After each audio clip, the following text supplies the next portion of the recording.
નમસ્કાર. જ્ઞાન નોટલા પર સૌનું હાર્દિક સ્વાગત છે. આજે આપણે આઝાદ ભારતના એક એવા પડકાર વિશે વાત કરવાના છીએ જેણે આપણા દેશનો નકશો હંમેશા માટે બદલી નાખ્યો. ચાલો સમજીએ અખંડ ભારતના નિર્માણની આ અદ્ભુત ગાથાને. 562. જી હા, 562. આ કોઈ નાનું સૂનું આંકડો નથી. આઝાદી વખતે ભારતમાં આટલા બધા એટલે કે 562 દેશી રજવાડા હતા.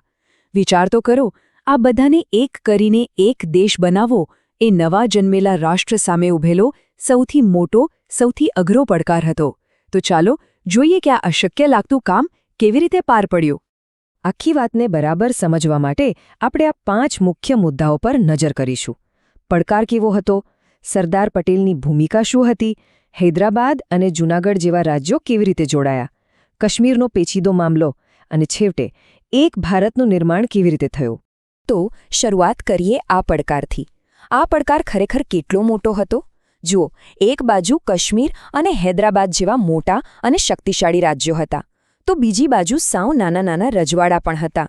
આ બધાને એક ઝંડા નીચે લાવવા એ સહેલું કામ બિલકુલ નહોતું.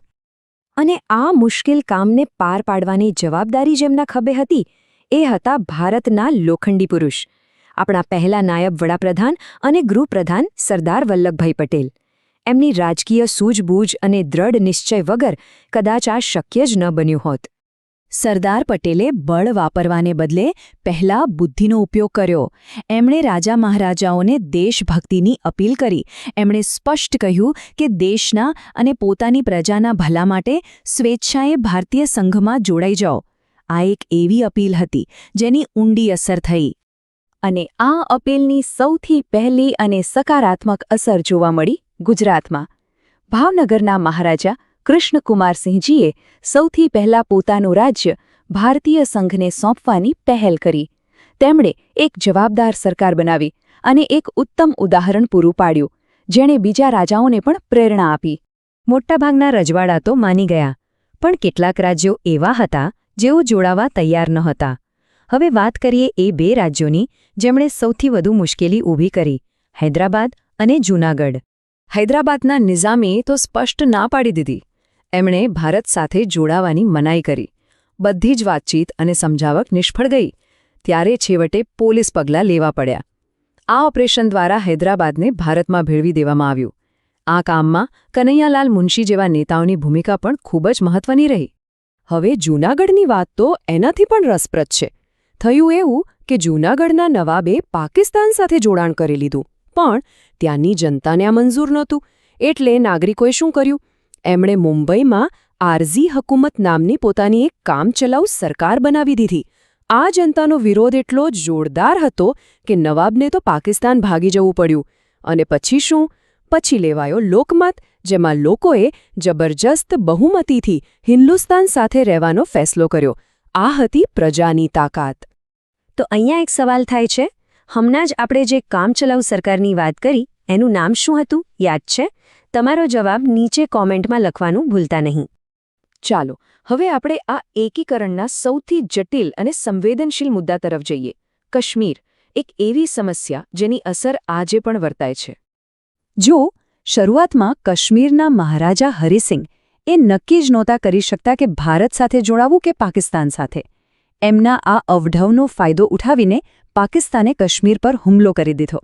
જ્યારે સ્થિતિ હાથમાંથી નીકળી ગઈ ત્યારે મહારાજા હરિસિંગે ભારત પાસે લશ્કરી મદદ માંગી અને જોડાણ ખત પર સહી કરી દીધી. ભારતીય સેના તરત પહોંચી, પણ ત્યાં સુધીમાં ઘણું મોડું થઈ ગયું હતું. અને બસ આ જ ઘટનાને કારણે પીઓકે એટલે કે પાકિસ્તાન અધિકૃત કાશ્મીરનો જન્મ થયો.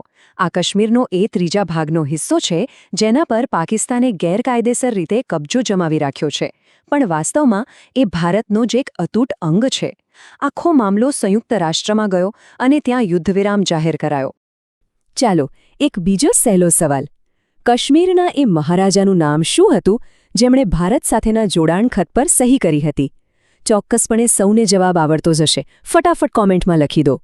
તો આટલા બધા સંઘર્ષ, આટલી બધી કુનેહ અને આટલા બધા પ્રયત્નો પછી આખરે પરિણામ શું આવ્યું? પરિણામ આવ્યું એક અખંડ ભારત, એક શ્રેષ્ઠ ભારત. અને સૌથી મોટી વાત એ છે કે 1948નું વર્ષ પૂરું થાય એ પહેલાં જ ભારતમાં રાજકીય એકતા સ્થપાઈ ચૂકી હતી. આઝાદી મળ્યાના ફક્ત એક જ વર્ષના ગાળામાં 562 ટુકડાઓને જોડીને એક દેશ બનાવી દેવો એ ખરેખર એક ઐતિહાસિક અને અસાધારણ સિદ્ધિ હતી. અને જતા પહેલા એક સવાલ સૌના માટે. જરાક વિચાર કરજો કે જો સરદાર પટેલે આ 562 રજવાડાનું એકીકરણ ન કર્યું હોત તો આજે આપણા ભારતનો નકશો કેવો દેખાતો હોત? આ સવાલ સાથે જ આજની ચર્ચાને અહીં પૂરી કરીએ. આ સંપૂર્ણ વિશ્લેષણ ધ્યાનથી જોવા બદલ સૌનો ખૂબ ખૂબ આભાર. જો આવા જ અગત્યના વિષયોને સરળ ભાષામાં સમજવા હોય તો જ્ઞાનનો ઓટલો ચેનલને સબસ્ક્રાઇબ કરવાનું ચૂકતા નહીં.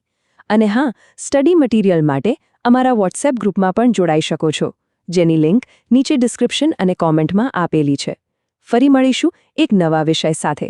જય હિન્દ.